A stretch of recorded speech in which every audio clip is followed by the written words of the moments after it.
escuela. Yo también soy alumno o he sido alumno de esta escuela, entonces, pues bueno, he estado más veces sentado en esas sillas que probablemente alguno de vosotros. Como mi misión no es adoctrinar a nadie sobre el uso de software libre, yo creo que esta gente ya lo está haciendo bastante bien, voy a empezar haciéndoos preguntas, ¿vale? Como si fuera un examen. ¿Cuántos de los que estáis aquí usáis habitualmente software libre? O sea, que hay gente que usa software libre y gente que está usando software propietario. ¿Hay alguien de los que usáis software libre que solamente utilicéis software libre y estéis seguros de ello? Bien, perfecto. Es lo que necesitaba oír. Es evidente que todos estamos utilizando siempre software propietario. Solo hace falta que tengamos un teléfono móvil para ello, o que tengamos una televisión, o que nos subamos en el ascensor de casa todos los días. Todos vamos a utilizarlo. Esto es importante porque yo creo que para llegar a dar opiniones hay que conocer los dos mundos. Y en este caso es fundamental. Yo soy técnico, os voy a hablar como técnico. Yo soy administrador de sistemas, me paso el día metido en el CPD y tecleando comandos para las máquinas. Entonces, yo no vengo a venderos nada, simplemente, pues bueno, os voy a hablar como técnico y lo que en el centro de supercomputación y en la supercomputación en general, qué protagonismo tiene ahora mismo el software libre y por qué de ese protagonismo, si es que lo tiene. Estos son los puntos del índice que yo he preparado. Os voy a dar una muy breve reseña de cómo son las supercomputadoras hoy y cómo lo fueron ayer, o cómo fueron algunas de ellas ayer. ¿Qué partes de Calendula, que es nuestra máquina de cálculo, utilizan software libre y por qué? Luego he metido ahí un punto que es el software libre y el open source, que me gustaría que, si hay tiempo, hiciéramos aquí un pequeño debate. Por favor, hacerme todas las preguntas que querráis, porque para todos los que sois aquí estudiantes, que si sois miembros de la comunidad universitaria, seáis profesores o no, todos sois estudiantes, el software libre es ahora mismo probablemente el mayor repositorio de documentación para vuestros estudios que tenéis. Tanto si os gusta la programación como la administración de sistemas, como cualquier cosa, en el software libre tenéis miles y miles y miles y miles de páginas de documentación. Bueno, no me enrollo más. Año 1975, ¿vale? Llega una empresa que se llama Cray y empieza a vender el primer supercomputador comercial. Un aparato que era físicamente como este, que lo habréis visto en muchos sitios. De hecho, los dioramas de cuando hacéis un visio o algo así y queréis poner una máquina grande de cálculo, siempre es un esquema parecido a este. La máquina era muy parecida, físicamente. Tenía estupendos 16 MB de RAM, unos cuantos procesadores de 80 MHz, 64 bits de arquitectura. Esto ya no nos pilla tan a desmano, porque ahora casi todos los ordenadores son así, incluso los de nuestra casa.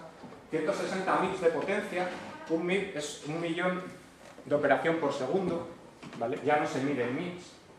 ¿Y qué usaba como sistema operativo? Bueno, usaba el COS, el Cray Operation System, ¿vale? Esto no era más que un Unix. Era un Unix que había desarrollado la propia Cray y lo había puesto en su sistema. ¿Era libre o era propietario? Bueno, en aquel momento no había una definición tan clara. Software libre, nadie llamaba software libre prácticamente a nada. Sabéis que el concepto de software cerrado, propietario y de licenciamiento que conocemos ahora casi se le atribuye en exclusiva a Bill Gates en el año 80, cuando vendió su sistema operativo MS2 a IBM y le puso una cláusula que nadie entendía, que era que él quería mantener la licencia y poder vendérsela a otras personas. A raíz de la muerte de Steve Jobs hace unas pocas semanas, se ha puesto muy de moda volver a ver una película que se llama Piratas del Silicon Valley, que yo recomiendo que la veáis, que es bastante interesante porque cuenta un poco la historia de cómo fue aquello en su momento. Esto fue el primer supercomputador comercial que alguien podía ir y comprar, ¿vale? Pensaron vender 5 o 6 en su momento, llegaron a vender unos 85. Y bueno, fue de alguna forma el pistoletazo de salida para la supercomputación como la conocemos hoy. Ahora estamos, bueno, en realidad aquí estamos en el año 2009, año en puesta de funcionamiento de Calendula, nuestra máquina. Se me ha olvidado, como veis, poner sus características, pero lo he hecho a posta. No nos importa tanto, porque lo vais a ver después, cuáles son las características de esta máquina. Lo más importante en cuanto a lo que estamos hablando aquí es sobre todo el software que utiliza. ¿Utiliza software libre o utiliza software propietario? Bueno, pues la máquina como tal, en su operativa diaria, utiliza Red Hat Linux, una versión 5.2 optimizada por HP, con unas extensiones que ellos llaman HPC, supercomputaciones HPC, High Performance Computing, ¿vale? Y es con lo que esto funciona. ¿Red Hat 5.2 es libre? Bueno, es casi libre. La mayoría del código que tiene es código Linux, código de los proyectos GNU, y tiene unas cuantas partes de software propietario, sobre todo drivers y firmware. José, coge el micro, por favor. Sí, no funciona. Sí, tira. Vale. Bueno, han cambiado cosas, pero en realidad no han cambiado tanto. Ha cambiado la velocidad de cálculo, ha cambiado los límites de memoria, pero realmente seguimos hablando de software libre y software propietario. En este caso, de una forma muy diferente, porque los conceptos de software libre son relativamente modernos. ¿Cuál es la diferencia estructural que hay por debajo? Bueno, en el año 75, cuando alguien quería comprar una supercomputadora, sus opciones eran bastante limitadas. Lo habitual era ir a una de las grandes compañías, tipo Cray o IBM en su momento, y decirle que querían una gran máquina de cálculo. ¿Qué es lo que hacía IBM? Decía, vale, yo te la construyo, dame 200 millones de dólares y yo me voy a poner a estudiar durante un año para construir tu máquina, ¿vale? Basándose un poco en la arquitectura que había. De alguna forma lo que intentaban era hacer un ordenador más rápido. Eso fue así durante bastantes años, hasta que a finales de los 80 se produjo lo que se ha venido a llamar la crisis en la supercomputación. ¿Qué significaba esto? Era inviable pagar cada 2 o 3 años 200 millones de dólares a Cray o a IBM para que construyeran una nueva máquina y los pusieran a funcionar. Entonces, unos cuantos locos de estos que abundaban mucho por aquella época, pues que funcionaban en garajes y hacían ese tipo de cosas, se les ocurrió una idea. Dijeron, bueno, la potencia pico de una máquina puede ser la potencia pico de unas cuantas máquinas sumadas, y llegaron a la conclusión de que sí, de que podían. Y entonces construyeron el primer clúster, que es cómo se construyen las supercomputadoras ahora mismo. Un clúster, aquí os pongo la definición más o menos estándar separada. ¿Qué es un clúster? ¿Qué es Caléndula? ¿Qué son todas las supercomputadoras del top 500 ahora mismo? Bueno, pues son clústeres que son conjuntos de ordenadores, y además son ordenadores de propósito general. Son servidores que puedes comprar a HP, que le puedes comprar a Dell, que le puedes comprar a IBM. No tienen excesivas características particulares, más allá de, bueno, el último procesador con última tecnología, pero que también podríamos llegar a comprar a través de Internet. Son ordenadores de propósito general que llamamos nodos. Un clúster está formado por un conjunto de nodos. Estos son conceptos. Cada nodo está ejecutando su propia instancia de sistema operativo. Esto es fundamental. Los grandes supercomputadores del pasado, los mainframes, tenían, con matices, pero así era, tenían una instancia de sistema operativo corriendo para toda la máquina. Los clústeres no, cada máquina tiene su instancia de sistema operativo corriendo.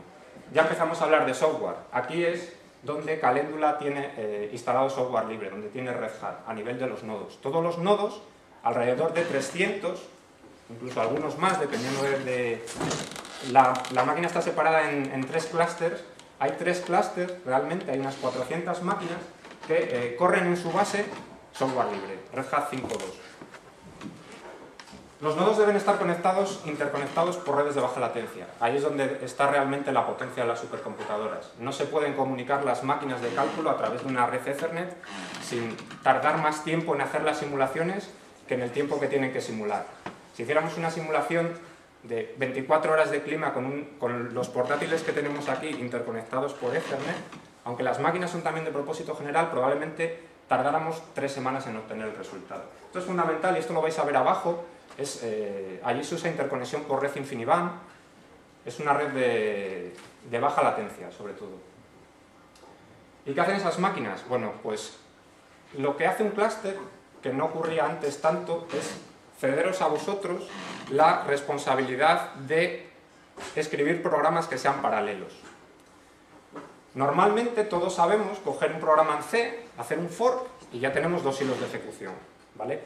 Eso normalmente funciona cuando estamos en la misma máquina y podemos llegar incluso a paralelizar esa tarea si tenemos un procesador de varios cores, pero en un clúster no es así. Necesitamos una ayuda externa, que son unas librerías de cálculo paralelo, MPI, es lo más habitual. También es software, también lo hay como software libre y como software propietario, que se encargan de distribuir las tareas. Es lo que pongo ahí, programado para ser ejecutado de forma paralela. Os he seleccionado las dos partes en donde un clúster ahora mismo puede, y de hecho usa, y Calendula lo usa, software libre. Esta viene a ser más o menos la estructura física de la máquina que tenemos ahí abajo y la forma de funcionamiento.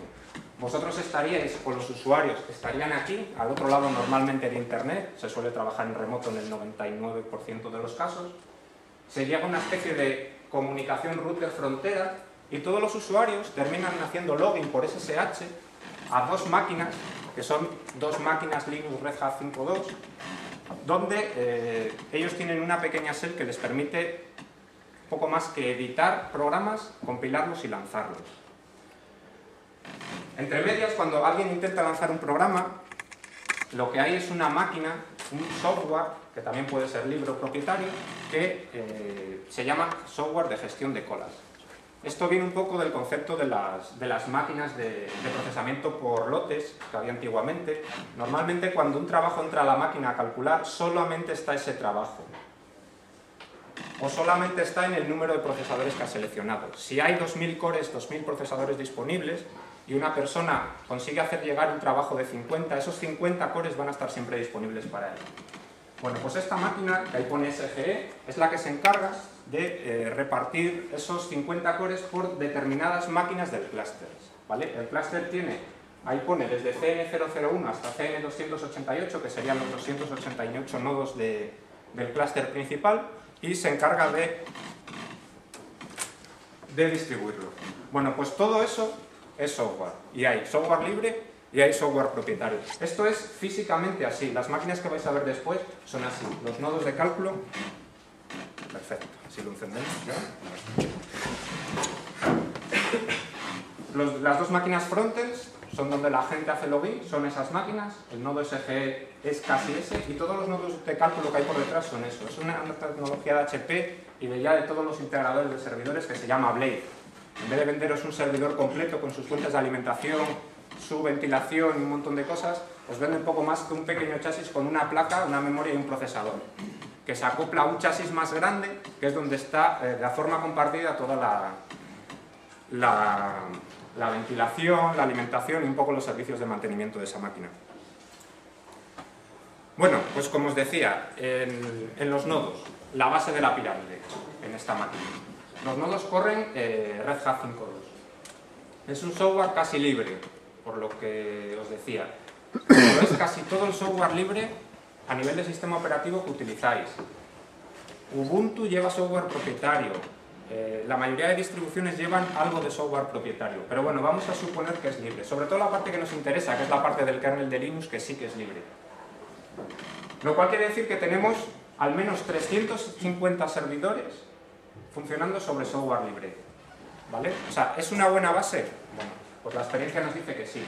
Hay una serie de pequeñas extensiones que se llaman HPC, que nos da el propio Red Hat, que es poco más que modificar un poco, tunear un poco el kernel para que vaya más rápido en determinadas operaciones y para que, sobre todo, para la comunicación entre las máquinas, para la gestión. Bueno, esto es software libre. ¿Hay alternativa en el software propietario? Pues casi nadie se lo plantea, pero sí que la hay.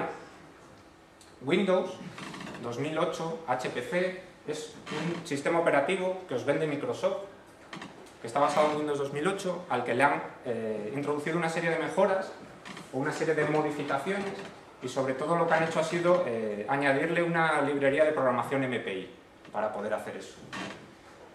¿Y por qué no estamos utilizando esto? Bueno, pues una de las razones, incluso una de las fundamentales razones, es que cuando un fabricante, en este caso HP, que fue el que nos vendió la máquina, te vende una máquina de este estilo y tú le pides un soporte que te tiene que dar por obligación durante 3 años, lo que te va a pedir sin duda es que le pongas un sistema operativo que por lo menos esté soportado por sus máquinas. Tuvimos una persona que vino una vez a hacer una visita y dijo, bueno, pero estas máquinas, o sea, este centro de cálculo, si esos 400, 300 y pico servidores que tenéis, en vez de ponerle Red Hat, le ponéis un Gentoo compilado por vosotros, vais a ganar velocidad. Le dijimos, es correcto, pero nunca jamás podríamos hacer eso porque HP no nos daría soporte, bueno, pasaría una serie de cosas. Y sobre todo, el software que está por encima está muy pensado para el concepto de release, que Linux no tiene muy claro ahora mismo. Pero no porque sea gratuito. De hecho, es bastante probable que este paquete Windows, este sistema operativo para HPC, sea más barato que lo que es nuestros paquetes de Red Hat. Cuando vais a comprar un Red Hat, realmente ellos te cobran de estos órdenes de magnitud. Cada una de las máquinas de las 350 o más, porque tenemos algunas más, están pagando varios cientos, incluso varios miles de euros de licencia. La licencia que ofrece, que te pone Red Hat, no es una licencia por el software. Se supone que es una licencia por el mantenimiento, por la suscripción a sus foros de soporte y demás. ¿Qué es lo que ocurre? Nosotros no lo hemos tenido que usar hasta ahora nunca, el soporte de Red Hat. Pero para que veáis, y me gustó poner esta transparencia, porque este es un caso fundamental de la diferencia que hay entre que el software sea libre como en la libertad, o que sea libre como en la cerveza libre, que le gusta decir mucho a Richard Stallman. Esto no es libre, es bastante caro. Aún así, ¿merece la pena? Sí, merece la pena. Porque una de las cosas fundamentales que necesitas en un sistema operativo para una máquina eficiente es que sea eficiente. Y es muy difícil que tener 350 máquinas corriendo 350 gestores de ventanas Aero sea eficiente porque te está gastando un 30 o 40% de memoria solamente en eso. Vamos para adelante. Tenéis la página ahí, microsoft.com/hpc. Hay varios clústeres en el mundo funcionando con esto y no quiere decir que sea una cosa mala, ni mucho menos. Es simplemente para que veáis que hay alternativas propietarias aquí. Pero los nodos, vale, los nodos de cálculo, la máquina funciona con Red Hat. Pero ¿podría llegar a ser totalmente libre? ¿Podría correr totalmente código abierto? Bueno, pues ahora mismo eso es prácticamente imposible. Y os hacía la primera pregunta de si había alguien que supiera que solo usaba software libre, porque sabía que quien levantara la mano probablemente me iba a estar contando una mentira sin saberlo, por supuesto. ¿Qué pasa con los firmware? Los firmware de los procesadores, los firmware de las tarjetas de red, los firmware de las tarjetas InfiniBand, de los discos duros. Normalmente eso es un binario que el fabricante pone en sus máquinas, que es propietario y del que normalmente no nos damos cuenta. Pasa lo mismo con las BIOS, pasa lo mismo con Hilo. Hilo es un protocolo que tiene HP para acceder remotamente a sus máquinas. Bueno, pues eso es software propietario. Pasa lo mismo con los drivers. Uno de los problemas que nosotros tenemos es nuestra red de intercomunicación entre los nodos es una red InfiniBand. Es una red de uso, tiene muy poca cuota de uso, no tiene muchos usuarios en el mundo. Con lo cual es bastante difícil que alguien que desarrolla drivers libres para esto sean realmente aceptados por el sistema y funcionen correctamente. Con lo cual, por ejemplo, aquí sí que tenemos que irnos normalmente a drivers de código cerrado, drivers hechos con software propietario. Aquí normalmente no hay alternativa. O sea, es muy complicado cambiarle la BIOS a 300 servidores por una libre que funcione, es imposible cambiarle el firmware y es absolutamente imposible funcionar con Hilo de HP sin usar su software propietario, que al final es otro firmware, es otro software que está corriendo por debajo. Bueno, siguiente pata de todo esto. La pirámide, tenemos las máquinas, tenemos su sistema operativo, sus BIOS, corriendo software libre, software propietario, depende. Nos vamos al siguiente piso por encima. Os he dicho que todas las aplicaciones, para ser paralelas, tienen que haber estado programadas en paralelo, usando librerías de paralelismo. Librerías que en C es un include.h, ¿vale?, para hacer eso. Bueno, ahí hay alternativas libres y alternativas privadas. Esas librerías las tiene que escribir alguien y las tiene que licenciar. En nuestro caso, nosotros funcionamos con 3 implementaciones de MPI. MPI es más bien un estándar. Luego las implementaciones son las que hacen diferentes empresas. Intel tiene un MPI que hace que sus aplicaciones paralelas que corren con él se paralelice muy rápido. Es muy rápido. Nosotros lo tenemos. Tenemos también otro paquete MPI que originalmente pertenecía a HP. HP se lo vendió a una empresa que se llamaba Platform. Platform se lo ha vendido, parece ser, a IBM. Y tienen sus librerías MPI. Son cerradas, son código propietario. No puedes, tú puedes ejecutar tu programa libre con ellas, pero no puedes modificarlas. ¿Aquí hay alternativa? Sí. Y la alternativa en este caso es bastante mejor que la que suele proporcionar el software propietario, que es OpenMPI. Es una implementación libre del estándar de MPI que, curiosamente, no solo es libre, sino que gracias a ella, en esta máquina, esto es el Roadrunner de IBM que tiene el laboratorio de Los Álamos, esta fue la primera supercomputadora que se sepa públicamente que superó el límite del petaflop en cálculo. Y la hizo usando librerías de software libre, concretamente OpenMPI. ¿Vale? Entonces, en esta pirámide, la segunda parte, que son las librerías de paralelización, hay alternativas claras en el software libre que lo hacen preferente al software propietario, pero las hay dentro del software propietario, por supuesto que sí. Para los que es muy complicado que normalmente la gente sepa algo de paralelismo, cuando quieres escribir un programa paralelo, pues lo primero que tienes que hacer es cambiar tu forma de pensar y segundo ponerte a estudiar. Lo que tenemos aquí es el clásico Lamundo en C, ¿vale? No deberían ser más de esas 4 líneas. Bueno, en MPI, cuando tú quieres hacer un programa paralelo que coja, se abra en 200 hebras, 200 hilos de ejecución, cada hilo de ejecución vaya a un nodo diferente y desde aquel hilo de ejecución diga: hola, soy el proceso 1 de 200 y estoy corriendo en el nodo CN028, solo para hacer eso necesitas todo aquel código. Lo que veis aquí son las primitivas de las funciones MPI. Al final MPI no es más que lo veis arriba, la primera línea pone un include mpi.h, que son estas librerías. Bueno, ¿cuál es la siguiente pata? Ya tenemos las máquinas operativas, tenemos librerías de paralelismo. ¿Qué es lo que necesitamos? Somos investigadores, al final lo que queremos es hacer una predicción meteorológica, queremos simular el choque de nuestro coche, queremos hacer un montón de cosas. Bueno, pues vamos a las aplicaciones de supercomputación, las aplicaciones de HPC. Me parece que no se ve absolutamente nada, lo cual es fantástico. José, prueba apagando la luz. Es que tiene poco contraste y las que están en letra de colores no se ven.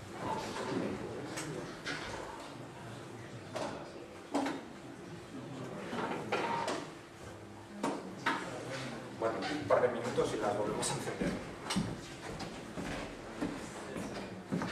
No se ve mucho. Si tuvierais una cuenta en Calendula y accedierais al sistema, a esos frontends a través de SSH, y la primera orden que escribierais fuera ls/soft, es un punto de montaje que es común para todo el clúster. Estos son los directorios de instalación de todos los programas de cálculo que hay en el sistema. Hay de todo, hay programas para hacer simulación meteorológica, hay compiladores, hay programas para simular choques, los que se llaman crash test, hay más compiladores, hay editores, hay programas de simulación de mecánica de fluidos, hay un montón de cosas. Concretamente hay cerca de unos 90. Bueno, pues todos esos programas, ¿vale? Aquí he puesto que hay 85, creo que en instalación hay alguno más ahora mismo. Bueno, pues de todos los que veis ahí, 9 son de código cerrado, software propietario, pago de licencias por uso, etcétera, etcétera, etcétera. Los otros 76 son software libre, totalmente disponible en internet para todos. Y de todo el tiempo que lleva funcionando esta máquina, que lleva funcionando Calendula, yo he estimado, no sé si es la medida correcta, pero no voy muy desencaminado, que de los varios millones de horas de cálculo que se ha estado corriendo la máquina, alrededor del 93% de ese tiempo ha sido ejecutando código que era software libre. Solamente un 7% era software propietario, software cerrado. En realidad 9 de esos programas, os he comentado antes. Bueno, yo creo que la diferencia es sustancial y yo luego os voy a dar mi opinión de por qué esto es así. Más patas de la máquina. Voy a volver para atrás.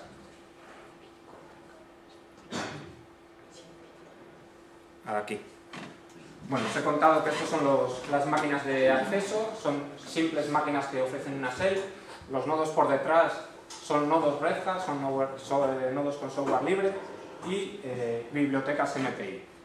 Lo que hay por en medio, SGE, es la máquina de gestión de cola, es la máquina que se encarga de decir este trabajo va a esta máquina y este va a esta otra y este va a esta otra, y los va a tener disponible durante 7 horas o 70.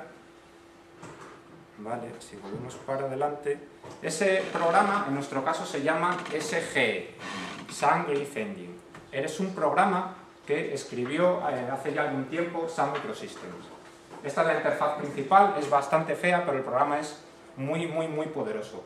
La mayoría de los... Si conocéis Top 500 es una página que hay en internet, en realidad es un grupo de usuarios de supercomputación que se dedican cada 6 meses a obtener los resultados de rendimiento de todas las grandes máquinas de cálculo del mundo y hacer un top de las 500 máquinas más rápidas.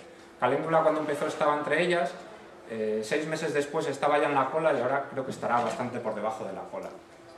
Bueno, pues este programa que escribió Sun y que corrían todas estas máquinas, lo escribió y lo cedió como software libre. No lo cedió, en realidad ellos lo albergaban, lo soportaban, pero lo ofrecían como software libre. Sabéis que Sun Microsystems fue comprado por Oracle hace un año y pico, y como muchas de las cosas que está haciendo Oracle, con todo lo que vino de Sun, fue coger y cerrarlo. De hecho, este software, que es fundamental para el funcionamiento de una supercomputadora como la nuestra y de muchas de las del top 500 del mundo, bueno, pues ahora mismo estamos ejecutando un programa que es fundamental, que ahora mismo es código cerrado, ¿vale? Y además los precios son absolutamente desorbitantes. ¿Hay alternativas? Sí, hay más alternativas en el software libre. El problema es que nos ha cogido a todos con el paso cambiado, ¿vale? Esta es una pieza fundamental de las máquinas. Todas las máquinas, todos los nodos de cálculo tienen un pequeño agente de esta aplicación, del Graph Engine, que se encarga de comunicarse con el nodo principal para comprobar su carga, monitorizar y enviarle las tareas. Bueno, pues esto es una piedra en el camino muy grande. Hay nuevas alternativas libres. Bueno, este es un claro ejemplo de software propietario en nuestra máquina que no tiene una fácil o una real alternativa libre ahora mismo. No hay nada que pueda hacer todo lo que este software hace y que hace relativamente bien dentro del software libre directamente, ¿vale? Sacándolo de la caja y poniéndolo a funcionar. Esto es una aplicación de HP que ellos llaman CMU, Cluster Management Utility. Es una aplicación que se encarga del mantenimiento de nuestros nodos de cálculo. Todos esos nodos, lo que serían del CN001, Compute Node 001 hasta Compute Node 288, tienen de vez en cuando que sufrir mantenimientos. Tenemos que actualizar un driver, o tenemos que reinstalar un sistema operativo, o queremos hacer una actualización completa de algo. Bueno, ¿eso cómo se hace? No hay que ir nodo por nodo, desde el 1 hasta el 288, intentando actualizarlos. Esta aplicación se encarga de eso. Se encarga de hacerle fotos a unos nodos, almacenar sus imágenes y desplegarlas sobre el resto de la máquina. Bueno, pues esto es ahora mismo un software propietario muy útil, es de HP, pero ¿dónde está la trampa? Porque tú podrías incluso pagarlo. No es excesivamente caro. El problema es que esto se basa solo en tecnología de HP, solo funciona con máquinas de HP. Esto, aunque pudieras pagarlo, no podrías hacerlo funcionar en un clúster de ordenadores Dell, por ejemplo, o de IBM o PCs.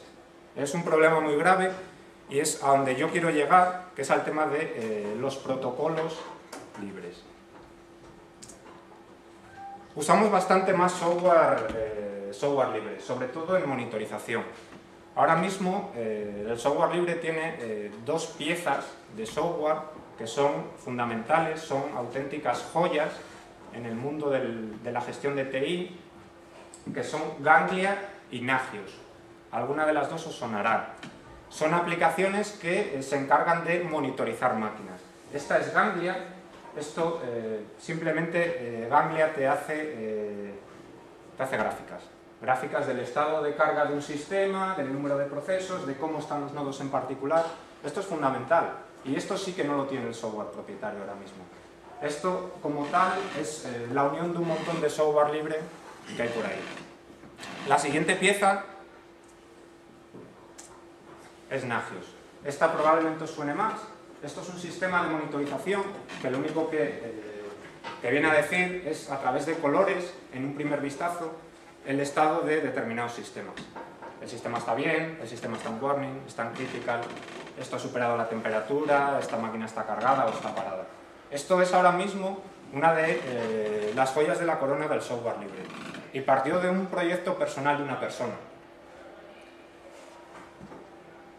Lo bueno que tiene esta aplicación no es que sea libre, es que tiene una comunidad de desarrolladores por detrás, que es lo que hace normalmente que el software libre triunfe.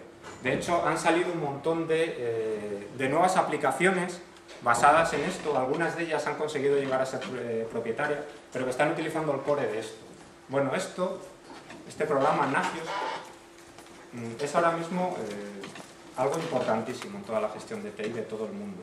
¿Hay alternativas propietarias? Sí.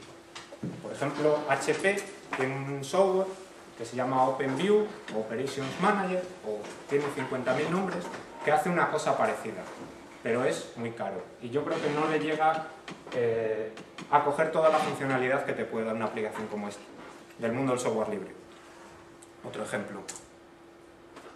Bien. ¿Por qué?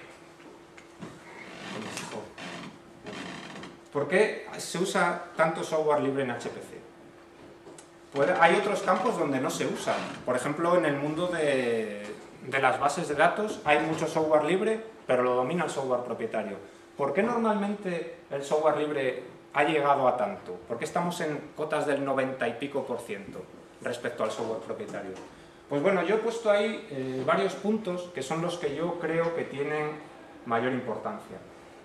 El primero es la percepción de comunidad. El software, el HPC, la supercomputación, está muy ligada a la ciencia.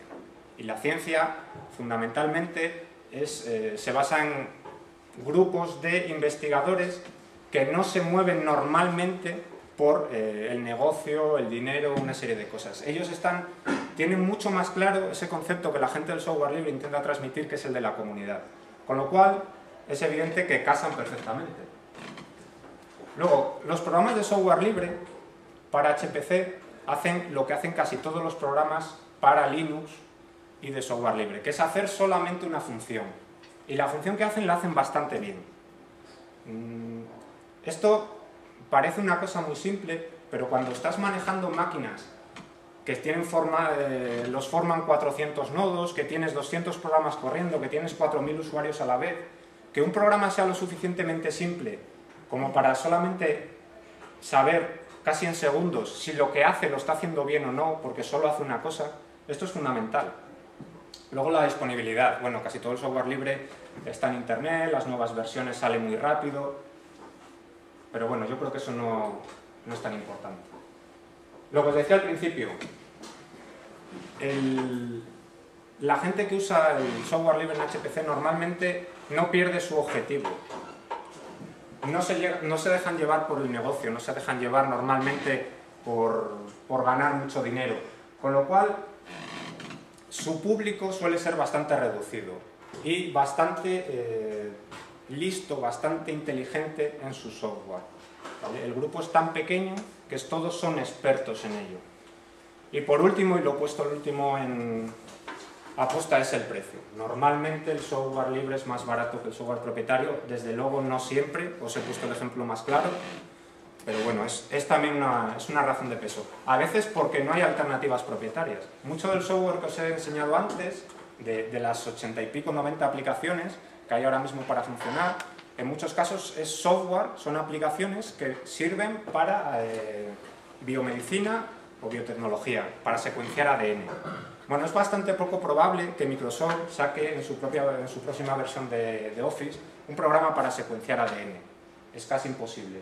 Bueno, pues esto es un ejemplo claro de que a veces no hay posibilidad de una solución propietaria para estas cosas. ¿Hay desventajas en el uso de software libre en el HPC? Pues sí que las hay. Primero, y lo más importante es que es muy difícil encontrar software libre que esté preparado para ejecutarse en paralelo. Software libre que haya sido escrito con el paralelismo en la mente, que cargue librerías MPI, que haga un fork a sus procesos sabiendo que los hilos de los procesos tienen que ir a diferentes máquinas. Eso es muy difícil, porque normalmente la comunidad investigadora, que es la que suele empezar escribiendo todos estos programas de software libre, tiene un hándicap, y es que para ellos el software no es un objetivo, es solamente un camino. Entonces no se complican. Ellos hacen su hola mundo con 4 líneas, no con 40. Eso es un problema, y mucho del software que tenemos nosotros ahí no está preparado para correr en paralelo. Con lo cual, llegado el caso, podría ser incluso más rápido ejecutarlo en la estación de trabajo del investigador que ejecutándolo en una máquina de cálculo como Caléndula. Luego el soporte. El soporte suele ser un poco más limitado. Hay una comunidad de usuarios que da el soporte, como te la puede dar en Debian, pero normalmente esta comunidad es más pequeña. Decía una vez Linus Torvalds que si haces software para tontos, solo los tontos lo van a usar. Y si tú haces software para ti, solo tú lo vas a usar. Entonces, normalmente un software para secuenciar ADN solo lo van a usar los que secuencian ADN, con lo cual el grupo de usuarios va a ser menor. Y si el número es menor, la comunidad es menor y el soporte es menor normalmente. Y la última línea, he puesto muchas comillas aposta, normalmente este software es un poco más propenso a errores, porque está escrito por personas que normalmente han aprendido a programar más como un medio que como un fin. Entonces puede darse el caso de que tenga algún problema, algún bug de seguridad o de funcionamiento. Pero bueno, esto muy entrecomillado. Al final, lo que os decía antes es que normalmente las supercomputadoras no dejan de ser herramientas, son medios para conseguir algo que normalmente viene del mundo de la investigación, de los científicos, de personas que están en sus grupos de investigación intentando obtener nuevas soluciones, nuevas teorías. Normalmente esta comunidad de investigadores, perdón, este grupo de investigadores, usuarios de las supercomputadoras, tienen un gran concepto de lo que es la comunidad. Y de comunidad prácticamente igual que nosotros la tenemos en cuanto al software libre. O sea, el concepto comunidad en software libre es muy parecido al que tienen los investigadores en cuanto a comunidad. Y bueno, pues estos científicos, cuando escriben programas, lo hacen casi más por obligación que por otra cosa. Ellos no lo hacen pensando en que lo van a vender, no lo hacen pensando en que tiene que ser súper eficiente, ellos lo hacen pensando en que es algo que sí o sí van a tener que hacer ellos o alguien de su grupo, de su comunidad, para conseguir su fin, para hacer un determinado paquete de trabajo de su proyecto. Lo pongo ahí, el software no es un fin para esta gente, es un medio. Bueno, pues estas 3 líneas casan perfectamente con las ideas más filosóficas del software libre. La comunidad, el software no es un fin, no estamos buscando el negocio para hacernos millonarios. Esta es la razón fundamental por la que la supercomputación está tan ligada al software libre. Las supercomputadoras las utilizan los investigadores y fueron los propios investigadores los que en un momento dado, cuando no tenían 200 millones de euros para darle a IBM y que les construyera su supercomputadora, empezaron a discurrir y, saliéndose de su ámbito, lo que hicieron fue hacer lo mismo, ¿vale? Y usaron su ingenio para construirse una herramienta que les permitiera. Bueno, pues esta evolución es la que hay ahora mismo y por lo tanto, pues bueno, el software libre y la supercomputación van de la mano, irán de la mano durante mucho tiempo. Pongo que software libre y ciencia, enemigos inseparables, porque normalmente un científico, si pudiera, un biólogo, si pudiera, no estaría escribiendo software. Lo tiene que hacer y lo hace, y normalmente lo hace bastante bien, pero normalmente se les ponen los pelos como escarpias en muchos casos. Bueno, aquí está la madre del cordero. Esto ya no tiene ya que ver con la supercomputación, esto va con el software libre en general. Hay un debate en internet, y lo ha habido mucho tiempo, os dejo aquí un enlace a GNU, que es un pequeño ensayo sobre qué diferencia hay entre software libre, free software, y open source, código abierto. No sé si alguna vez os habéis parado a pensar si hay diferencias, si no, si lo habéis parado a pensar de qué lado estáis o de qué lado no. Estas dos son ahora mismo probablemente las dos personas más conocidas en el mundo ligadas al software libre. Stallman y Torvalds. Bueno, pues estas dos personas que escriben su código y lo licencian bajo la misma licencia aceptada por la... esto se llama OSI, Open Software Initiative, la iniciativa por el software libre, que se encarga de verificar las licencias y decir si están conforme a lo que se supone que es software libre o no. Bueno, estas dos personas crean software y la licencian bajo la misma licencia de software libre, GPL. Pero yo creo, y ellos mismos han reconocido, que sus ideas respecto a lo que es el software libre son bien diferentes. Stallman habla siempre de software libre, de free software, y cuando él lo hace, lo está haciendo desde un punto de vista, sobre todo, filosófico y metafísico.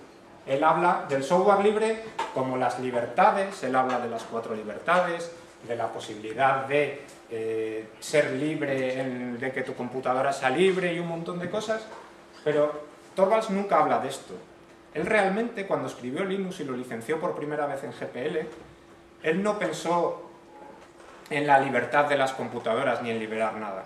Él mismo ha dicho que él lo hizo porque como usaba el compilador de GNU, que estaba en GPL, pues simplemente lo relicenció en GPL esperando que el problema que él había tenido, y era que no tenía una máquina Unix para trabajar en casa, no se le presentara a otras personas. Es un punto de vista mucho más técnico y da para horas y horas de debate. Esto es como hablar entre VI o IMAX, entre un montón de cosas. ¿Sois del Madrid o sois del Barça? Bueno, yo os lo pongo porque además esto creo que sí que es labor de la gente del software libre, hablar un poco de esto, de los conceptos que hay. Este enlace está muy bien.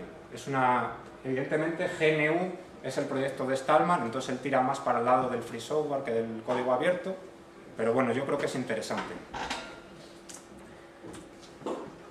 Esta creo que es mi última transparencia. Vale, el software libre es muy interesante, nos ayuda a hacer un montón de cosas, tiene un concepto muy bueno por detrás, que es el concepto de comunidad, el concepto de compartición y más cosas. Pero, ¿qué sería realmente el software libre sin protocolos libres? Realmente, lo más probable es que no fuera nada. El software libre es la parte, desde mi punto de vista al menos, es la parte que está por encima en la pirámide de los protocolos. Normalmente el software libre, salvo excepciones, se utiliza para implementar protocolos que ya son libres. Una pila IP para un sistema Linux está implementando un protocolo libre o abierto que es el protocolo TCP/IP. Un programa libre como OpenOffice está hecho, o últimamente está hecho, para implementar un protocolo libre que es el del Open Document, el formato libre para transmisión de documentos. Y aquí es donde realmente yo creo que la gente del software libre estamos perdiendo un poco el concepto de hacia dónde queremos ir. Y os voy a decir por qué.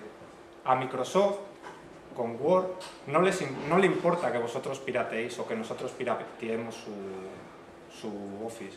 A él lo que le importa es que usemos su formato cerrado.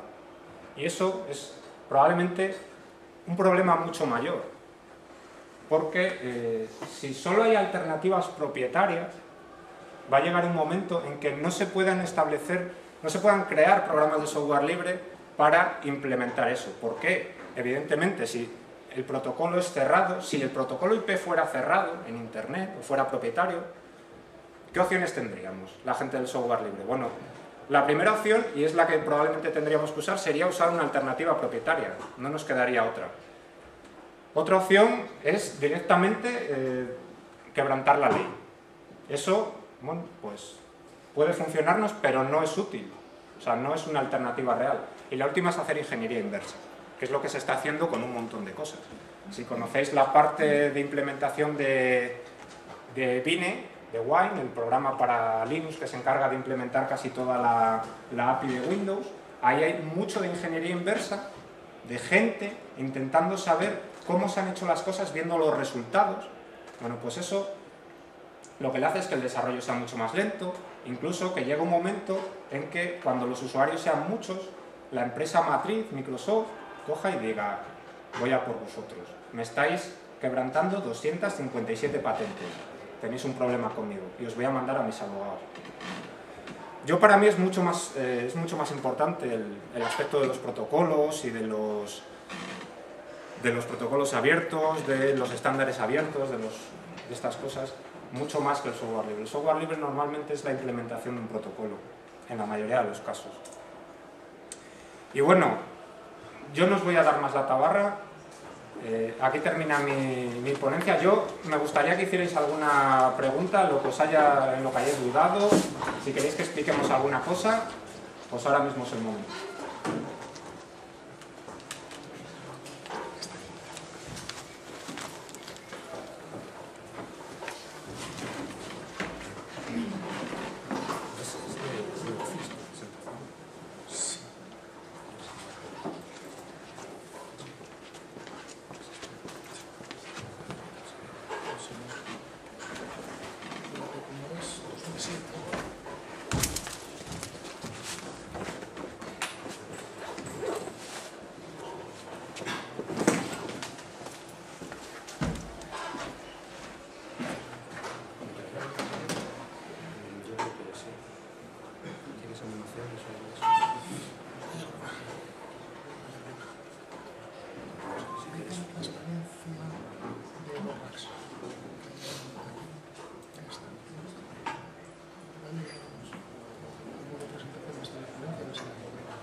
Soy Antonio Ruiz Alcón, soy el director técnico del Centro de Supercomputación y lo primero que tengo que hacer es saludaros a todos los que estáis aquí, a todos los que nos están viendo desde internet y agradecer a la asociación que nos invitéis a dar estas charlas, que además yo creo que están bien y que lo podemos hacer más veces en el futuro. Bueno, la primera vez que vinisteis a vernos para organizar esto, se trataba de hacer una visita a Caléndula, que yo creo que es interesante para gente como vosotros, y aprovechar a hablar un poquito de software libre. La parte de la visita es la complicada, porque como luego vais a ver cuando vayamos físicamente ahí a verlo, veréis que es pequeñito, es todo muy pequeñito, con lo cual todos juntos no vamos a acabar. Entonces vamos a tener que entrar en grupos pequeños, vamos a tener que ir de 15 en 15, y claro, soltar la explicación a todos de 15 en 15, bueno, pues vamos a estar demasiado tiempo. Entonces, yo lo que voy a hacer es la explicación que normalmente damos allí in situ, delante del cristal y dentro del CPD, bueno, pues la voy a dar ahora. Y Y así luego cuando vayamos, independientemente de que vais a ir con nosotros y cuando estemos allí os vamos a ir contando más cosas, pero por lo menos para que tengáis un vistazo general. Entonces lo que he hecho es apoyarme sobre unas transparencias que hicimos en el Refiris del año pasado, contando un poquito cómo son las instalaciones y lo que es más importante, por qué diseñamos así las instalaciones. Vamos a intentar no perder el foco del software libre y, por cierto, hoy publican los periódicos una noticia importante alrededor del software libre. Como sabéis, uno de los gobiernos que más ha apoyado el software libre ha sido el gobierno de la Comunidad Extremeña, que es el que impulsó Linux, luego el gobierno de Andaluz impulsó Guadalinux, etcétera, etcétera. Pero la Junta de Extremadura hacía algo más que impulsar el desarrollo de Linux. La Junta de Extremadura adoptó como estándar del gobierno autonómico el uso de software de fuentes abiertas. Con lo cual, todo el software en uso en la comunidad tenía que ir adaptándose a fuentes abiertas. La noticia de hoy es que el nuevo gobierno extremeño ha dicho que eso ya no va a ser así. Que a partir de ahora la opción que se va a elegir es la más económica. Es decir, no siempre el software libre es la alternativa más económica. Esto está sencillo.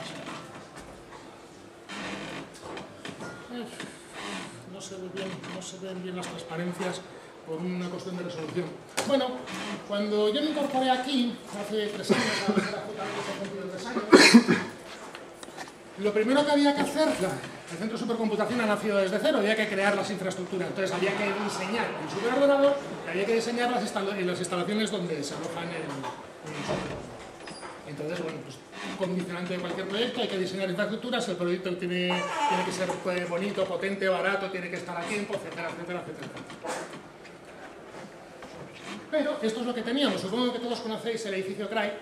Entonces, en el edificio CRAI TIC tiene 4 alas, en el ala de la derecha del todo, en la planta de abajo era donde había que hacer el centro de proceso de datos. Entonces eran dos aulas de 90 metros cuadrados. Esta, que es la de la esquina, y la siguiente. Y en ese espacio había que meterlo todo. Y eso es un espacio muy pequeño. Es decir, cualquier centro de proceso de datos que se crece hasta ahora ha sido muy grande. En informática hemos tenido siempre el complejo del gigantismo. Es decir, soy mejor informático porque mi instalación es más grande. Bueno, aquí no podía ser así. Bueno, no sé si habéis visto alguna vez, que podéis ver a través de internet cómo es el CPD donde está instalado el famoso Mare Nostrum. Está dentro de una capilla en un cubo de cristal. El centro de supercomputación de la Galicia es 5 veces esto. Teníamos muy poquito espacio. ¿Qué hicimos? De la necesidad de dentro. Y vamos a ver cómo le damos la vuelta a esto. A esto que parece de inicio un problema, lo de que tener muy poquito espacio, vamos a ver cómo hacemos para que, además de no ser un problema, sea una ventaja. Además, teníamos otro condicionante, y es que por nuestra propia orientación teníamos que diseñar unas instalaciones orientadas a la prestación de servicios de grado empresarial. Es decir, los centros de supercomputación que tenemos en España hasta ahora están diseñados para proyectos de investigación en ciencia básica. Yo provengo de un mundo, que es la astrofísica, y nos dedicábamos, bueno, pues vamos a descubrir el origen del universo. Hombre, descubrir el origen del universo da igual este mes o el que viene. No va a pasar nada porque yo retrase un mes el descubrimiento del origen del universo. Ahora, si yo tengo que hacer la predicción meteorológica de si mañana va a caer una nevada gorda o no, la tengo que hacer hoy. Y para eso necesito una instalación que esté preparada para funcionar pase lo que pase. Eso es lo que sucede en el ámbito empresarial.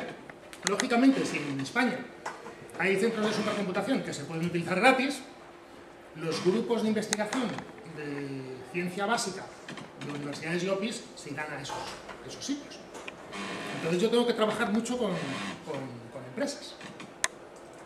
Y para trabajar con empresas les tengo que garantizar ciertas cosas. Les tengo que garantizar privacidad y les tengo que garantizar continuidad. Es decir, que si pasa cualquier cosa, la máquina siga en marcha. Que si el programa tiene que estar 12 días trabajando porque estoy calculando un modelo de un ala de un avión y es necesario que esté dentro de 10 días, pase lo que pase, eso tiene que funcionar. Y eso es una instalación 24/7.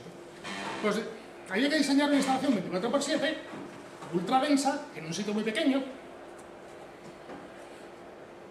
para hacer cálculo con gente que hace este tipo de cosas. en farmacia, en mecánica de fluidos, en todas las áreas del conocimiento. Porque la supercomputación se nos ha metido en todas partes. Utilizamos supercomputación para todo. Utilizamos supercomputación para hacer películas, o utilizamos supercomputación para diseñar fármacos. La supercomputación se nos ha colado en todos los ámbitos de la vida. Entonces, estos eran los requisitos formales para diseñar la instalación. Uno importantísimo, el cumplimiento de estándares. Otro importante, eso de Tier 3,5, es una norma internacional aceptada sobre cómo debe ser un CPD. Hay Tier 1, 2, 3, 4, cuanto más elevado es más fiable es el CPD, que a fin de cuentas lo que da es una estadística de cuánto tiempo puede estar parado. Tier 3, como es una estadística, lo único que hace es decirte un CPD Tier 3 tiene que estar en estas instalaciones, porque estadísticamente lo máximo que se le admite es este tiempo de parada. En un CPD Tier 3, para que os hagáis una idea, el tiempo de parada permitido es de algo más de 1 hora al año. Parar algo más de 1 hora al año significa muy poquita parada. De hecho, dentro de unos días vamos a cumplir el año de funcionamiento ininterrumpido sin ninguna clase de interrupción. Y eso se cumple el día 19 de La diferencia entre un CPD Tier 3 y Tier 4, la diferencia más importante es que, como tienes que garantizar alimentación eléctrica, para tener un CPD Tier 4 necesitas no solo 2 acometidas eléctricas, sino que sean de 2 compañías eléctricas diferentes, por si una compañía eléctrica tiene un problema serio. Eso en León no es posible, no tenemos 2 compañías eléctricas. Luego la otra diferencia es que, por supuesto, tienes que tener 2 ramas de alimentación completas y tienen que estar separadas físicamente por una pared. Y nosotros sí tenemos 2 ramas de alimentación completas, pero no está esa pared en medio porque no hay sitio material donde ponerla. Un CPD Tier 3 implica un CPD que puedes hacer mantenimiento de él sin parar. Es decir, yo tengo un sistema de refrigeración, pues tengo que poder hacer mantenimiento del sistema de refrigeración sin parar. Tengo un sistema de almacenamiento, tengo que poder hacer mantenimiento del sistema de almacenamiento sin parar. Y así sucesivamente. Es decir, que haces las operaciones normales, pero no paras. Y así lo tenemos todos nosotros diseñados. Bueno, luego, cuestiones importantes respecto a la gestión del proyecto, y ahora hablaremos un poquito de esto. Antes eran requerimientos formales, ahora aquí hay requerimientos técnicos. Para albergar una máquina de más de 30 teraflops en el año 2009, eso era una potencia de cálculo significativa. Cuando Caléndula se hizo, apareció en el puerto 53 de la lista Top 500, era una potencia bastante importante, etcétera, etcétera. Y luego, bueno, pues, los condicionantes de cómo tiene que ser la refrigeración, etcétera, etcétera, la redundancia. Efectivamente, vamos a trabajar con empresas. Para que os hagáis una idea, el Mare Nostrum no tiene sistema de alimentación interrumpida. Lo tiene para el frontend de usuarios y el almacenamiento. Pero si hay un corte eléctrico, toda la parte de cálculo cae. El Mare Nostrum consume algo más de 1 megavatio. Claro, 1 megavatio es un problema muy serio. Ahora vamos a hablar un poquito de vatios. Entonces, con esos condicionantes había que ponerse a hacer esta especie de misión imposible de diseñar todo eso. Y antes de seguir, hay que hacer una reflexión. Si comenzamos, si recordáis la explicación que os ha dado José, para hacer cálculo utilizábamos ordenadores monolíticos vectoriales que costaban una barbaridad de dinero. Os lo digo yo que he comprado alguno. Desgraciadamente soy muy viejo y a mí me ha tocado comprar cacharros de esos de los que costaban millones de dólares en aquella época. Entonces, los de mi generación, hace un montón de años, empezamos a hacer clústeres por razones de eficiencia. Hombre, si yo empiezo a hacer clústeres por razones de eficiencia, ¿por qué no diseño los clústeres con criterios de eficiencia? Es más, tengo otra transparencia en otra presentación que dice que si utilizamos los clústeres de cálculo para resolver problemas mediante el método científico, ¿por qué no aplicamos el método científico al diseño de clústeres? Un problema muy tonto, pero que vosotros podéis hacer la prueba con cualquier servidor que tengáis. Cuando vosotros ponéis al componente que consume de vuestra máquina, el 100%, que es el procesador, lo que realmente hoy en día consumen en un ordenador son los procesadores y las memorias, sobre todo los procesadores. La diferencia de consumo de tener el procesador al 100% o no es de más del triple. Es decir, si yo tengo 30 servidores simplemente encendidos con el sistema operativo en marcha, van a consumir aproximadamente 4,5 kilovatios. Pero si yo pongo esos 30 servidores con los procesadores a tope, mi consumo salta a más de 11 kilovatios. Tenemos que ser conscientes de eso. tenemos que ser conscientes de lo que representa la industria nuestra, la industria de las TI. Y esos datos son ciertos, eran ciertos hace años, ahora todavía son mucho peores. Se estima que en 2006 el 2% de la electricidad que se consumía en Estados Unidos, que como bien podéis imaginar es una barbaridad de electricidad, se consumía en centros de procesos de datos. No por la industria TI en general, sino simplemente en lo que son los CPDs, los data centers. Ahí no están metidos todos los PCs de usuario, routers wifi, switches que hay distribuidos, no, solamente lo que hay en el CPD. Añadid todo el resto. Entonces, os daréis cuenta que es un problema de una magnitud enorme, tan enorme, que las TI son la industria más contaminante junto con la aviación. Con lo cual, nosotros, como ingenieros de TI, tenemos que hacer algo al respecto del tema. Han surgido muchas iniciativas, a nivel global surge una iniciativa que es el Green Grid, para un uso eficiente de las TI y diseñar TIs eficientes, y en España ahora se está promoviendo una asociación, una plataforma en la que están empresas y entidades que hacen el TIC para lo mismo, para el diseño de soluciones, infraestructuras eficientes y para un uso eficiente de esas infraestructuras.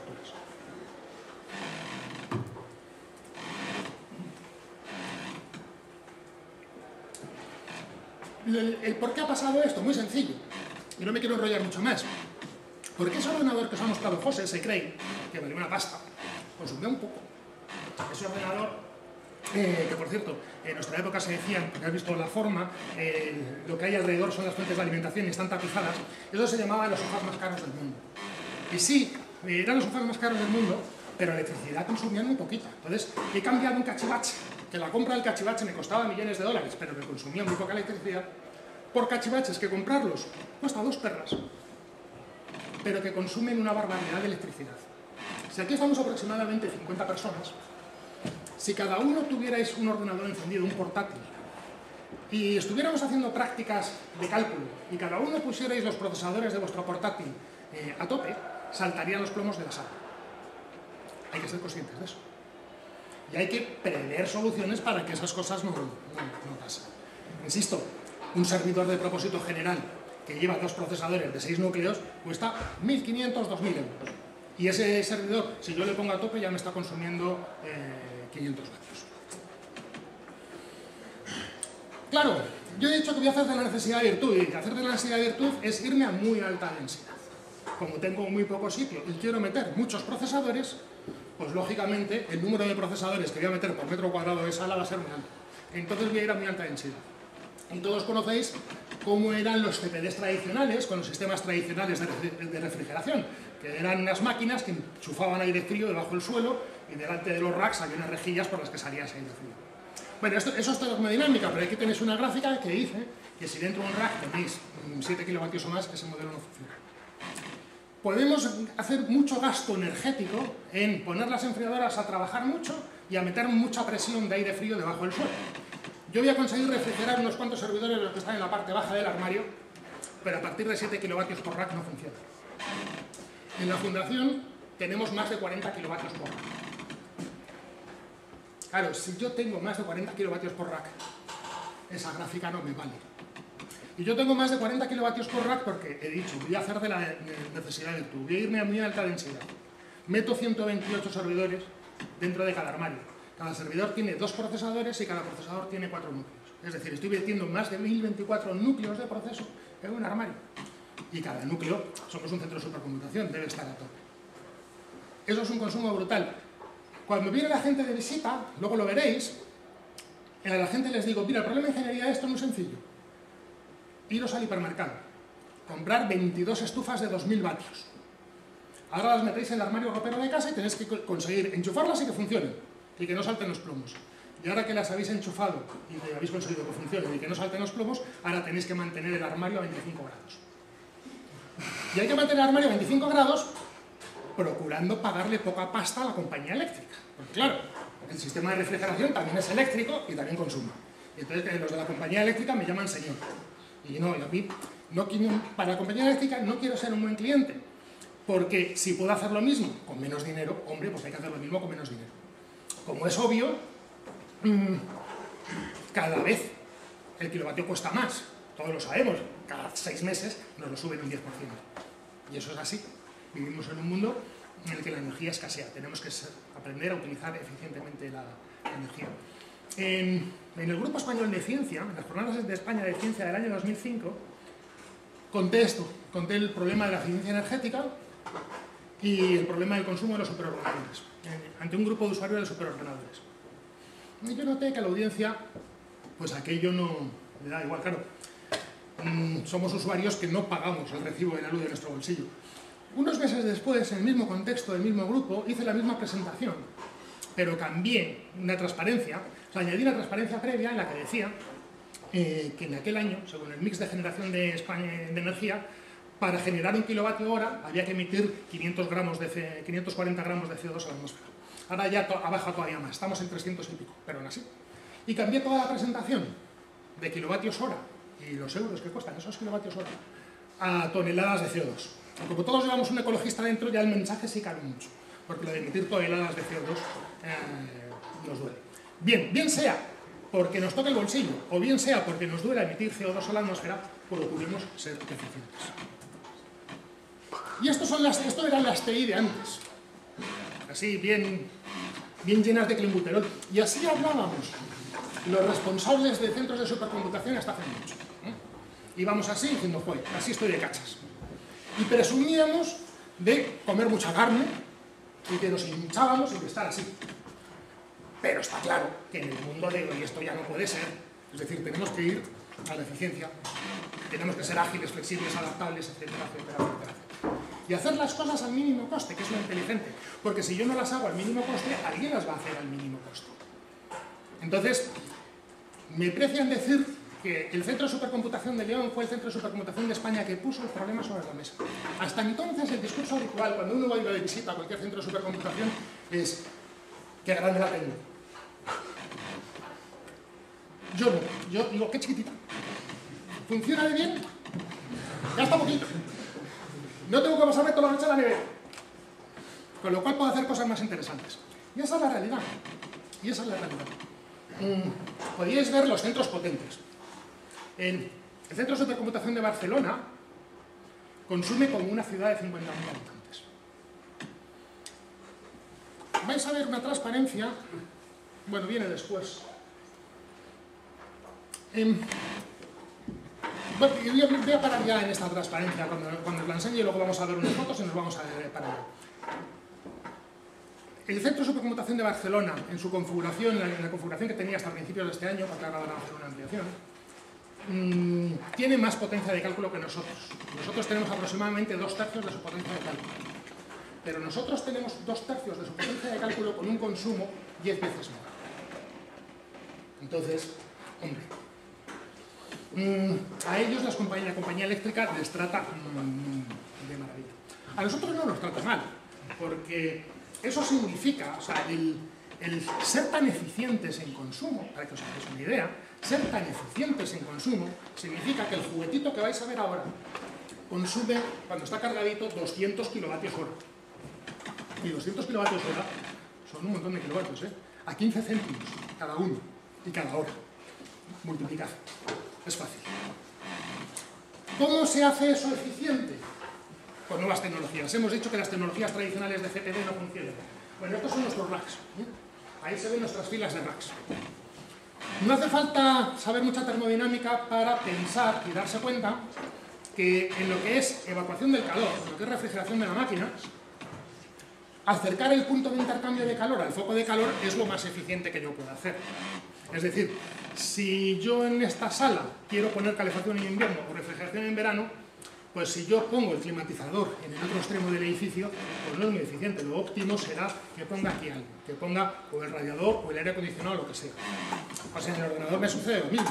Lo de tener un cachivache en la esquina de la sala, enchufando aire frío debajo del falso suelo, si el ordenador está en aquella esquina, no es eficiente. Lo que tengo que hacer es llevar el punto de intercambio de calor al lado. ¿Cómo? Tabú también, con agua. El sistema de refrigeración es con agua. Lo que enfrío es agua. Y el agua la llevo a estas cositas que hay. Lo que hay entre cada dos racks, lo vais a ver, es un intercambiador de calor. A ese intercambiador de calor le llega una tubería de agua fría y devuelve agua caliente. ¿Por qué agua? Porque el agua es más eficiente que los sistemas de gas y porque el agua trabaja a temperaturas muy fáciles. Es decir, con agua, si yo tengo que refrigerar una máquina que está a 30 grados, con agua a 10 grados me sirve para refrigerar, y obtener agua a 10 grados es muy fácil, sobre todo aquí en León. Y de los 3 años que llevo ya me he dado cuenta. Entonces, las enfriadoras más maravillosas y monstruosas que veréis, si la temperatura exterior está como la de esta tarde, no arrancan los compresores.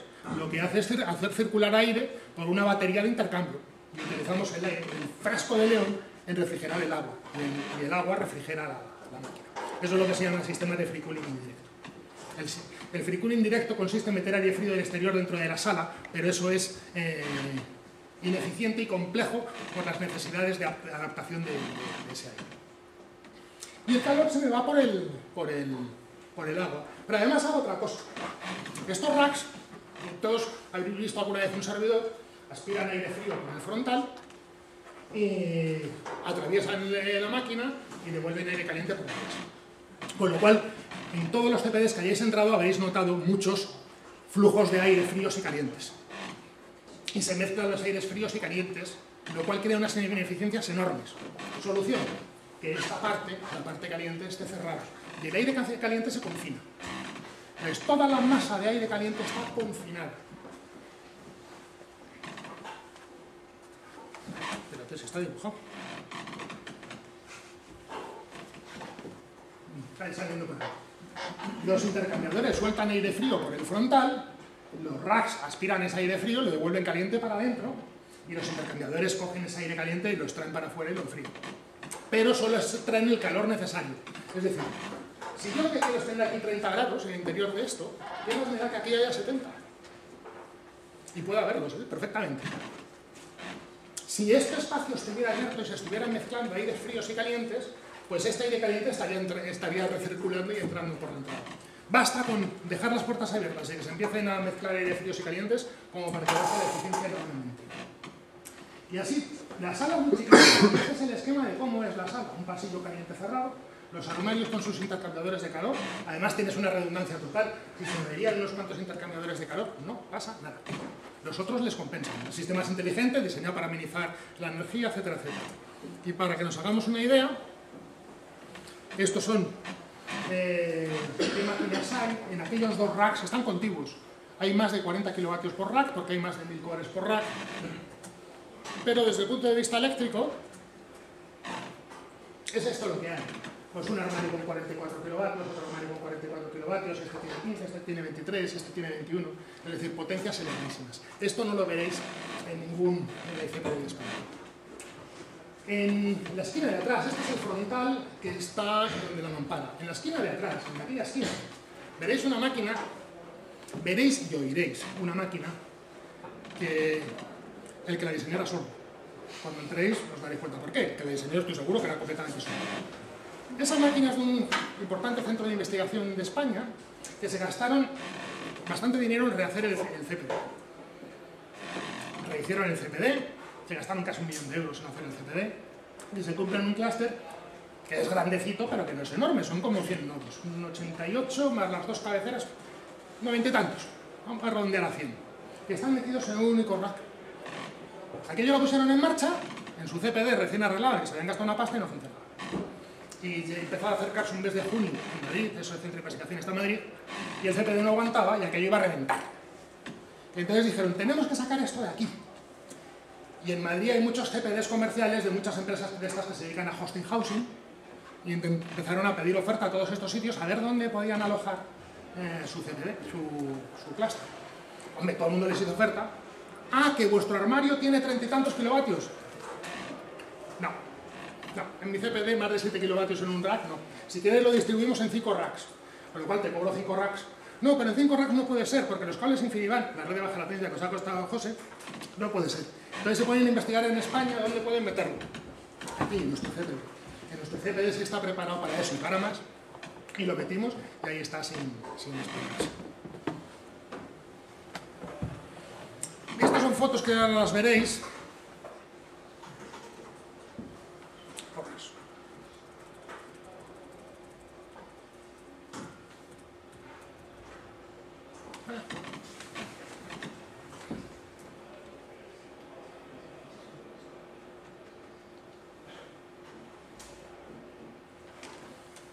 Estas las veréis a través de la ventana. Estas son las dos enfriadoras. La enfriadora 1 y la enfriadora 2. Cada enfriadora de esas tiene una potencia frigorífica de 308 kilovatios, lo cual es una cifra considerable. Cada enfriadora tiene 4 compresores y generan frío como un aire acondicionado convencional, es decir, cuando arranca un compresor, comprime un gas que se expande, etc. Cada compresor de esos a pleno régimen consume 26 kilovatios, es decir, que con la eficiencia que tiene esta enfriadora, para generar los 308 kilovatios de frío, arranca los 4 compresores y consume 104 kilovatios hora de electricidad. 104 kilovatios hora. Cada compresor consume 26 kilovatios, es decir, que cada compresor son 3 euros a la hora, si está en marcha. 3 euros a la hora es un... Hombre, si es solo para una hora los como yo. Pero si es para 24 horas al día, 365 días al año, es una barbaridad. Son inteligentes, procuran minimizarlo, etcétera, etcétera, pero aún así. Entonces, ¿qué tienen? Como esto es una enfriadora convencional, con su condensador convencional, como cualquier cachivache de aire acondicionado, pues tiene al lado del condensador normal, tiene la batería de free cooling, que es la que hace circular el aire frío. Si la temperatura exterior está debajo de 10 grados, pues para y hace circular aire frío por la enfriadora. Esto es un clúster. Hablando de clúster, eso es un clúster activo-activo. Cada una de las dos enfriadoras tiene una dirección IP y el cuadro de control de ambas tiene otra dirección IP. Y si una falla, automáticamente arranca la otra. Los martes a las 10:30 se cambian una por la otra, etcétera, etcétera. Van repartiendo su carga. Es decir, que hay dos, una sola puede con todo, pero hay dos por aquello de la redundancia que tenemos que tener. Y lo que hay ahí en medio que no se ve es un depósito de inercia de 1000 litros de agua fría. Si en el momento que para una y arranca otra, en esa transición tienes toda la inercia que te dan esos 1000 litros de agua fría para mantener el sistema de refrigeración. No os voy a aburrir mucho, pero sí quiero que os quedéis con una palabra que es PUE. PUE es una unidad que se ha puesto muy de moda, que la ha puesto de moda el Green Grid, y es una unidad de mi efectividad, de mi eficiencia energética. Se han puesto de moda dos unidades. El PUE es un Versa, que es el de CIE. El PUE es el Power Usage Effectiveness. Y es la división entre el total de kilovatios que consume mi instalación y el total de kilovatios que consumen los ordenadores. Yo le pago a la compañía eléctrica X kilovatios hora, y de esos X kilovatios hora, unos cuantos van a los ordenadores y otros cuantos van a las infraestructuras auxiliares que no me aportan valor. Las enfriadoras, la propia instalación eléctrica, las UPS no tienen una efectividad del 100%, etcétera, etcétera. Entonces, lógicamente, cuanto más próximo es a 1, cuanto más cercano es a 1 el PUE, más eficiente es mi instalación. Cualquier CPD tradicional tiene un PUE de 2,4, 2,5, 2,6 o incluso de 3.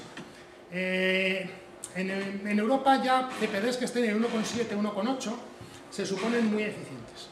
Nosotros nos diseñamos para estar en ese nivel, y estamos en ese nivel y lo hemos auditado.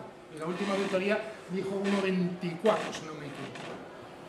Y eso está integrado durante un largo periodo de tiempo, es decir, que ahí juntamos invierno, que es fácil refrigerar, verano, que es difícil refrigerar. Pocos CPDs y pocas empresas pueden conseguir eso. Evidentemente, una de las empresas que más trabaja en estos aspectos es Google. ¿Por qué? ¿Sabéis cuántos servidores tiene Google?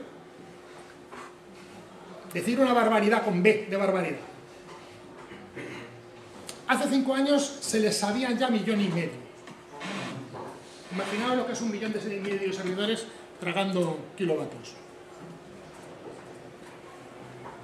Así estaban las salas y el patio del CRAI antes de empezar. Estas fotos son del 25 de noviembre de 2008. Lo primero que hay que hacer es quitar todas las instalaciones que hay y hacer el recubrimiento antifuego. Un CPD se destruye por fuego, pero normalmente se destruyen por fuegos originados fuera del CPD. Entonces el CPD tiene que ser en sí mismo una barrera contra el fuego. En terminología técnica, este CPD es RF120, es decir, que resiste 2 horas de fuego, resiste 120 minutos de fuego. Otra cosa que tiene que tener el CPD es que tiene que resistir las máquinas que tiene dentro. Esto es el forjado, esto está a nivel de calle, pero aunque esté un forjado a nivel de calle hay que comprobar que eso aguanta el peso de los sistemas. Con lo cual, el suelo está especificado tanto el forjado ahí debajo como el falso suelo que lo soporta, es capaz de aguantar 2.500 kilos metro cuadrado.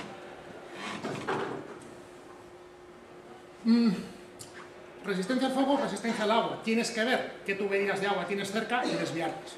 Claro, tú te montas un CPD maravilloso, pero resulta que hay una fuga en un cuarto de baño y se te inunda el CPD. Esas cosas pasan. Bueno, pues entonces hay que ver qué instalaciones de agua y hacerlas. Y el CPD se divide en dos salas. La sala de ordenadores propiamente dicha y la sala técnica donde están las infraestructuras auxiliares. Las baterías de botellas de incendios, cuadros eléctricos, sistemas de alimentación interrumpida, etcétera, etcétera. Y mientras se va preparando el patio para poner las enfriadoras. Ese invierno fue especialmente divertido en León y hubo que trabajar muchos días en esas condiciones. Para poner las enfriadoras y el generador se hace una losa de hormigón que las tiene que soportar y la famosa mampara. Esa fue una idea de un ingeniero que es muy buena. Nosotros somos un centro de supercomputación y recibimos toda clase de visitas. El CPD es pequeño, cabe poca gente. Además en el CPD hay mucho ruido, con lo cual las explicaciones no se pueden dar. Entonces normalmente damos las explicaciones desde fuera, viendo la máquina desde la mampara. Cuando vayáis y veáis la máquina a través de la mampara os vais a dar cuenta que la veis pero no la oís. Porque, vale, pusimos un cristal para poder ver la máquina, pero manteniendo todas las condiciones de seguridad. Es un cristal blindado que mantiene el aislamiento frente al fuego, que mantiene el aislamiento térmico. Claro, es de 4 dedos de gordo y es de tal magnitud que no se oye la máquina. Y veréis que efectivamente, si pasamos por ahí, pues si fueres un número más reducido, pues sería lo normal. Todo esto que os estoy contando os lo contaría delante de la máquina. Se montan los falsos suelos, se empiezan a montar las baterías de extinción de incendios. Y ahora quiero enseñaros el falso techo que hay arriba. Evidentemente las jaulas en las 6 paredes, es decir, las 4 paredes perimetrales, suelo y techo. Ese agujero es el que comunica la sala técnica con la sala de ordenadores. Y por ahí es donde pasan los cables. Y esto, que ahora lo veréis lleno de cables, eso es un pasacables antifuego. Un error muy típico en el mundo del CPD es que yo hago un CPD completamente aislado y le hago un búnker con él y hago las paredes blindadas contra el fuego. Y luego tengo que entrar y salir con cables y pongo una bandeja maravillosa que a través de un agujero maravilloso entran y salen los cables. Claro, si a través de un agujero maravilloso entran y salen los cables, pues entra y sale el fuego, el agua, el humo y todo lo que tenga que entrar y salir. Entonces no, un CPD tiene que estar sellado. Por cierto, debajo del falso suelo hay pintura antipolvo y para que no entre polvo el CPD tiene sobrepresión. Es decir, en el CPD hay una bomba de impulsión para que haya siempre más presión de aire dentro que fuera y así el polvo no puede entrar. Esas son tuberías de agua que hubo que desviar.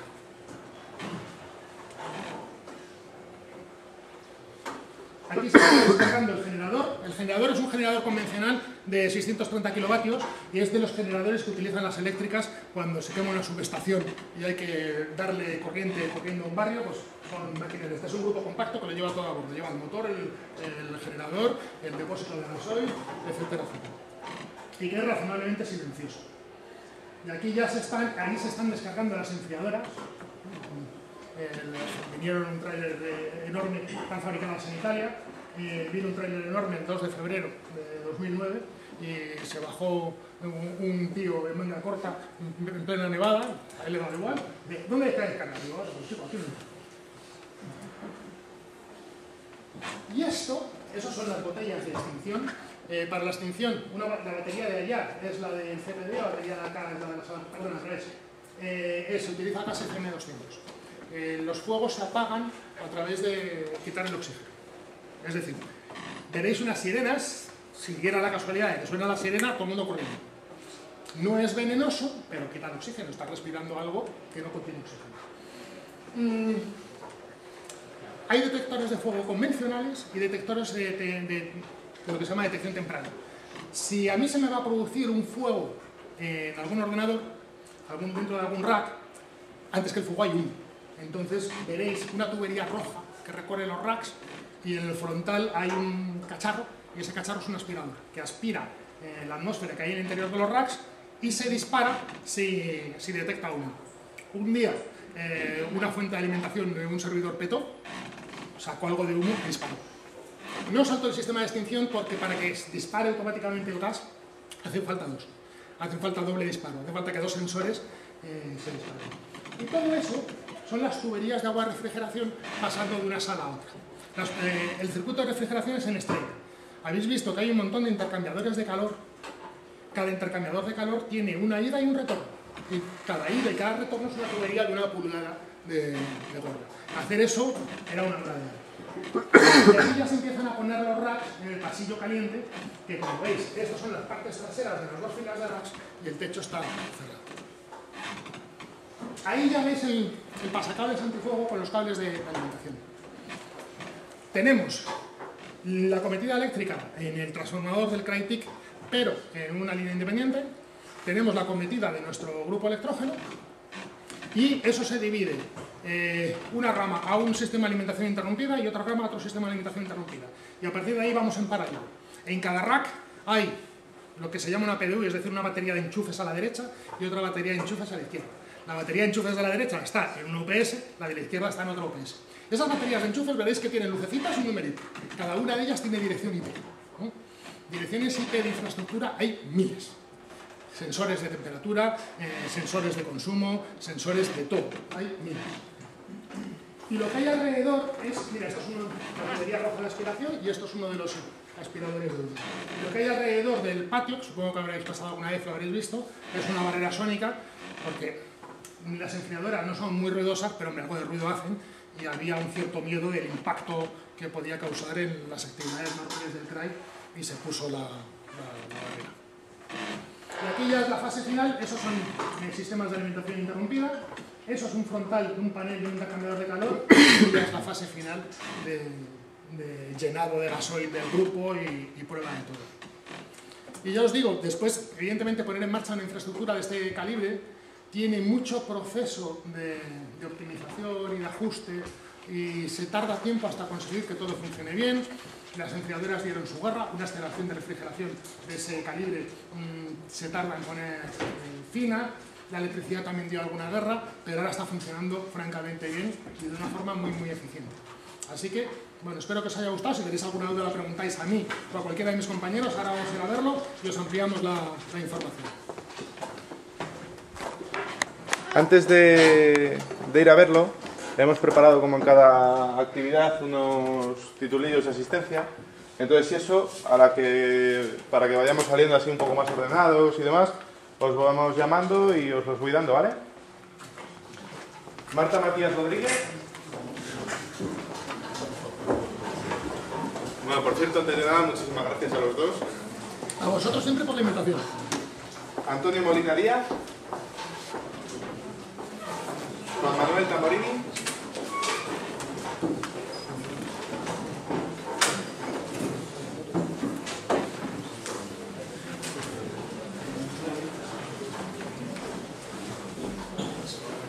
Jesús García del Canto.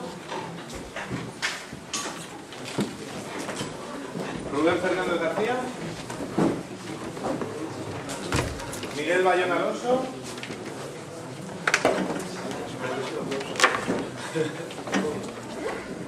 Alfonso Abella García.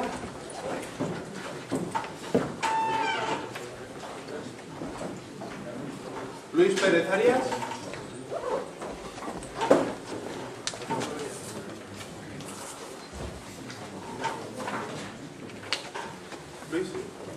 Javier Pérez Arias. Antonio Zúñiga Simón. David Árbol Gómez. David Jiménez Llanes.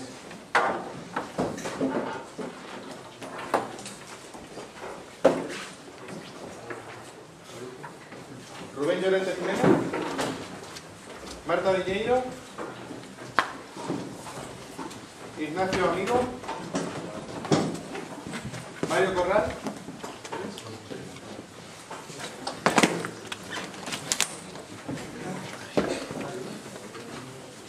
Víctor Gallego Aparicio. Matías Colado Fernández. Eduardo Herbas Moto. Cipriano Lera Suárez, Cristina García González,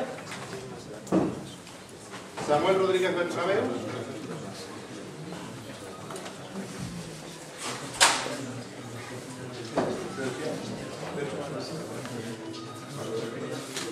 Fernando García García, David Vicente Campos, José Luis Escanciano García, Luis Fernández Prieto, Alejandro Montero Sánchez, Yusleidi Cordón Peña, Griselda Puyol Estellitero, Cassandra Díez Paz,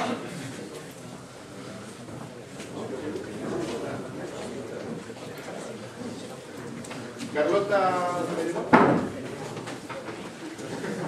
Jesús Díez Fernández, Cristian García Lozano,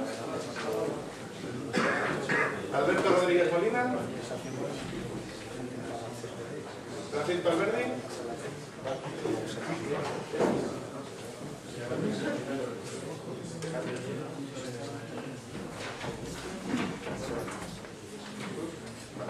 Javier Rodríguez Villalobos, Carlos Rodríguez Durán, María Nieves Cuesta Segura. Y eso, los que ya lo tengáis ir saliendo y ya nos vamos preparando para ir. Eloy Crespo Suárez, Iris Gómez García, Daniel Santiago Rodríguez,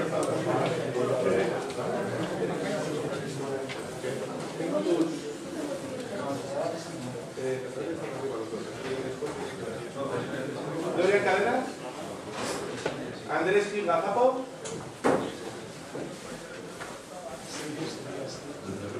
Alejandro Otero del Amo,